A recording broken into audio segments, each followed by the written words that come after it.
सल्लिमु अला रसूलिहिल करीम व अला आलिहि व सहबिहि अजमईन अम्मा बअद फ़अऊज़ु बिल्लाहि मिनश शैतानिर रजीम बिस्मिल्लाहिर रहमानिर रहीम या अय्युहल्लज़ीना आमनुत्तक़ुल्लाहा हक़्क़ तुक़ातिहि वला तमूतुन्न इल्ला व अंतुम मुस्लिमून। सदक़ल्लाहु मौलाना अल-अलियुल अज़ीम व बल्लगना रसूलुहुन नबियुल अमीनुल मतीनुल करीम।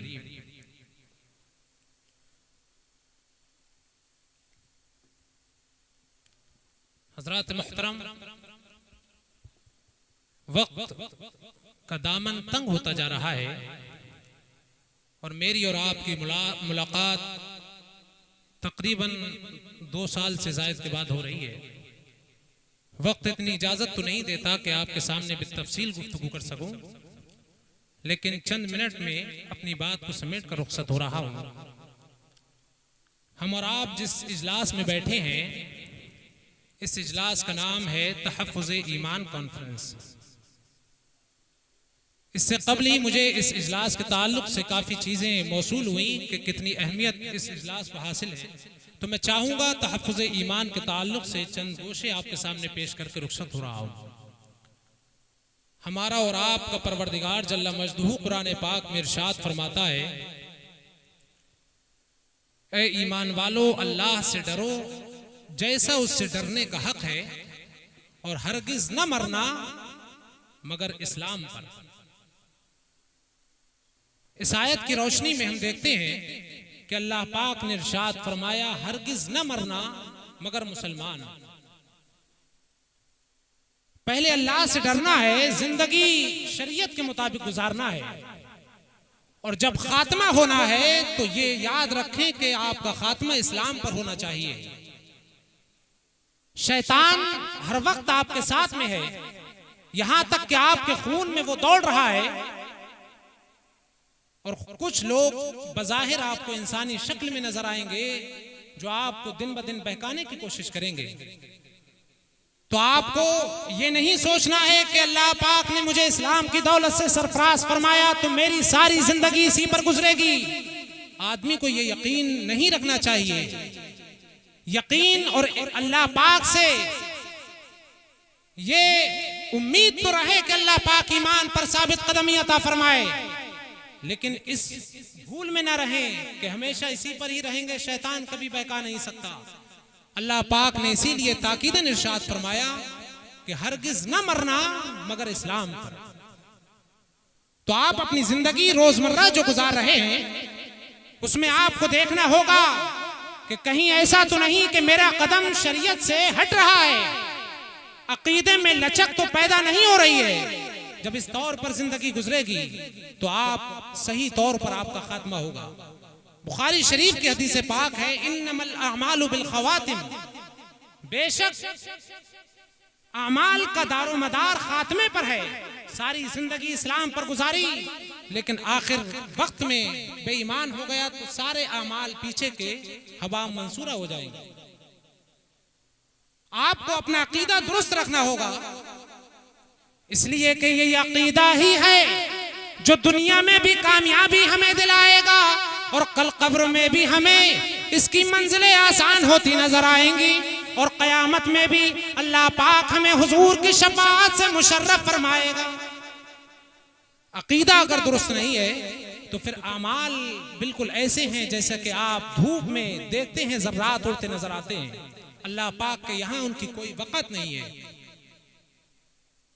लोग कहते हैं कि हम नमाज पढ़ रहे हैं, कलमा पढ़ने वाले हैं, तो हम मुसलमान हैं, हालांकि इसकी आड़ में वो गुस्ताखियां कर रहे हैं, और जिन लोगों ने गुस्ताखियां की उनको फॉलो कर रहे हैं। तो उन्हें सोचना चाहिए कि आखिर जब अकीदा दिल के अंदर ईमान नहीं है तो अब नमाज रोजे बज़ाहिर ये फायदा नहीं देंगे। इसलिए कि अकीदा जरूरी है। नबी करीम सल्लल्लाहु अलैहि वसल्लम ने इरशाद फरमाया, अस्सलातु इमादुद्दीन, बेशक नमाज दीन का सुतून है। नमाज दीन का सुतून है, ये नहीं फरमाया।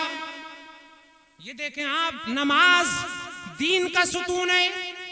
अब मैं आपसे सवाल करूंगा, जो सुतून होता है, खंबा होता है, क्या वो हवा में होता है या उसके लिए जमीन जरूरी है? बताएं आप हज़रात, गौर करें। लम्हे फिक्रिया है, ये जो पिलर लगे हुए हैं ये जमीन पर लगे हुए हैं, हवा में कोई भी पिलर नहीं है। जो लोग ये दावे करते हैं कि हम नमाज ज्यादा पढ़ते हैं, जन्नत के हकदार हमें, उन्हें सोचना चाहिए कि नमाज ही काफी नहीं। मेरे आका ने इरशाद फरमाया, अस्सलातु इमादुद्दीन, नमाज दीन का सुतून है। यानी अब ये दीन का सुतून नमाज है और दीन ये जमीन हो गई। नमाज सुतून है किसका? नमाज सुतून है दीन का। अब देखें आप, मैं आपको और आसान कर देता हूं। हम जो घर बनाते हैं तो उसमें पिलर लगाते हैं, पिलर के ऊपर छत होती है, पिलर के नीचे जमीन होती है। सरकार ने फरमाया नमाज दीन का सुतून है, यानी दीन गोया के छत हो गया, नमाज गोया के पिलर हो गई। अब बताएं आप, क्या हवा में ये लग सकते हैं? नहीं नहीं, इनके लिए जिस चीज की जरूरत है वो चीज अकीदा है। बुलंद आवाज से बोलिए सुभान अल्लाह। वो अकीदा है, और अकीदा अगर खराब है तो ये अब नमाज काम नहीं आएगी, ना ही रोजा काम आएगा, बल्कि यही काम आएगा कि सरकार से सच्ची मोहब्बत की जाए, जिससे हमारी दुनिया भी कामयाब हो जाए और आखिरत भी संवर जाए। आज लोग ये कह रहे हैं कि हम कलमा पढ़ते हैं इसलिए हम मुसलमान हैं, चाहे वो उसकी आड़ में कितनी गुस्ताखियां करें। ये लोगों, कलमा पढ़ने से सिर्फ आदमी मुसलमान नहीं कहलाएगा, बल्कि देखना होगा कि कलमा पढ़ रहा है तो दिल में क्या है, उसका ईमान क्या है दिल में, ये देखना होगा। लोग एक हदीस पाक पेश करते हैं, मन क़ाल ला इलाहा इल्लल्लाह दखल अल जन्नह, जिसने ला इलाहा इल्लल्लाह पढ़ा वो जन्नत में जाएगा। ये आपको हदीस दिखा दी जाएगी और आप सोचेंगे कि बेशक ये भी कलमा पढ़ने वाला है, ये भी मुसलमान है। लेकिन आप लोगों गौर करें, बुखारी शरीफ में दूसरी हदीसें पाक भी हैं, कई रिवायतें हैं कि जिसमें आका करीम सल्लल्लाहु अलैहि वसल्लम ने कलमा पढ़ने के साथ साथ ये कैद भी लगाई है कि वो कलमा दिल से पढ़ा जाए। ये नहीं कि जबान से आदमी ने कलमा पढ़ लिया तो अब वो दिल उसका ईमान से खाली है तो मुसलमान कहलाएगा। नहीं नहीं, बल्कि मैं आपको मिसाल से समझाने के बाद रुखसत हो रहा हूं। आज ये लोग कहते हैं कि नबी करीम सल्लल्लाहु अलैहि वसल्लम से शफाअत तलब करना ये हराम है, बल्कि इनकी किताब है जो सऊदी अरब से बढ़ती है, उसके अंदर लिखा है, उस किताब का नाम है रहनुमाए हज उम्रा व ज़ियारत मस्जिद नबवी। उस किताब में लिखा है, जिसने हुजूर को और अल्लाह के दरमियान किसी को सिफारशी बनाया या उनसे मदद तलब की और उनसे शफाअत तलब की तो वो बइजमाए उम्मत काफिर हो गया। माज़अल्लाह, जोर से बोलिए माज़अल्लाह। यानी हुजूर से शफाअत तलब करना ये कुरान और सुन्नत से मुस्तंबत है, और इसके लिए ये कहते हैं जिसने शफाअत तलब की वो बइजमाए उम्मत काफिर हो गया। अब मैं आपको बहुत जहन नशी आपके करना चाहूंगा बात, बस 2 मिनट तकरीबन या उससे कुछ जायद मैं अपनी बात को समेट रहा हूं, लेकिन इंशाअल्लाह अगर आपने ये बात जहन नशी कर ली तो इंशाअल्लाह कोई आपको बहका नहीं सकता। बात ये है कि शफाअत के ये लोग मुनकिर हैं। सबसे पहला स्टेप आपको जहन नशी करना है कि ये लोग शफाअत के मुनकिर हैं, ये शफाअत को नाजायज कहते हैं। लेकिन हम सहाबा इकराम से पूछते हैं कि शफाअत उनके नजदीक क्या है? क्या आकाए करीम सल्लल्लाहु अलैहि वसल्लम क़यामत के दिन हमारी शफाअत फरमाएंगे। बुखारी शरीफ में हजरत अबू हुरैरा रज़ियल्लाहु तआला अन्हु से हदीस पाक मरवी है, अन अबी हुरैरा रज़ियल्लाहु तआला अन्हु क़ीला या रसूल अल्लाह मन असअदुन नास बिशफाअतिका यौमल क़ियामा। ए आकाए करीम सल्लल्लाहु अलैहि वसल्लम, कल क़यामत के दिन आपकी शफाअत का मुस्तहिक कौन शख्स होगा? कल क़यामत के दिन आपकी शफाअत का मुस्तहिक और बहरावर कौन शख्स होगा? मेरे आका ने क्या फरमाया? मेरे आका ने सवाल का जवाब तो दिया, लेकिन पहले मेरे आका ने जो चीज बयान फरमाई है उसको भी ज़हन नशी कर लीजिए। मेरे आका ने ये नहीं फरमाया, ए अबू हुरैरा ये शफाअत का सवाल क्यों कर रहे हो, ये तो नाजायज और हराम है। मेरे आका ने ये नहीं फरमाया कि शफाअत का सवाल कर रहे हो कि मेरी शफाअत से कौन मुस्तहिक होगा शफाअत का? ए अबू हुरैरा ये नाजायज और हराम है। आका ने ये नहीं फरमाया, बल्कि मेरे आका ने क्या जवाब दिया? उससे पहले आका इरशाद फरमाते हैं, या अबा हुरैरा लक़द ज़ननतु अल्ला यसअलुनी अन हाज़ल हदीस अव्वलु मिनका। ए अबू हुरैरा, मैंने जान लिया कि कोई भी इस सवाल को तुमसे पहले मुझसे नहीं करेगा।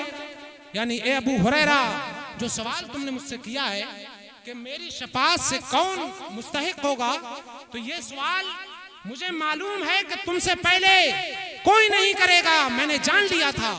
इस जुमले से आप समझ लें कि ये इल्म गैब मुस्तफ़ा साबित हो रहा है। आका ने फरमाया, मैंने जान लिया है अबू हुरैरा, तुमसे पहले ये सवाल मुझसे कोई नहीं करेगा।